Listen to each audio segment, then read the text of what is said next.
બોટાદના હળદર ગામે આપ દ્વારા આયોજિત ખેડૂતોની મહાપંચાયત સમયે પોલીસ સાથે થયેલા ઘર્ષણ અને ધરપકડ બાદ પીડિત પરિવારો ચિંતિત છે। ત્યારે આમ આદમી પાર્ટીના રાષ્ટ્રીય સંયોજક અરવિંદ કેજરીવાલે પીડિત પરિવારો સાથે ટેલિફોનિક વાતચીત કરી અને આક્ષેપ લગાવ્યો કે ભાજપની સરકાર લોકો પર અત્યાચાર કરી રહી છે, તે તદ્દન ખોટું છે। અરવિંદ કેજરીવાલે પીડિત પરિવારોને વકીલથી માંડીને તમામ મદદની પણ ખાતરી આપી અને સમગ્ર સ્થિતિ પર તેઓ નજર રાખી રહ્યા હોવાનું પણ કહેતા જોવા મળ્યા।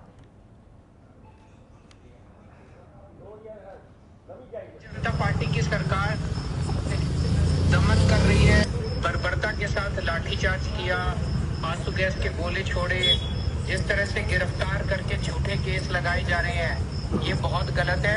लेकिन आप लोग बिल्कुल चिंता मत कीजिए, आम आदमी पार्टी पूरी तरह से आपके साथ है। मैं यहाँ दिल्ली में बैठ के भी एक एक मिनट की खबर ले रहा हूँ कि सब लोग ठीक हैं, कोई दिक्कत नहीं होनी चाहिए किसी को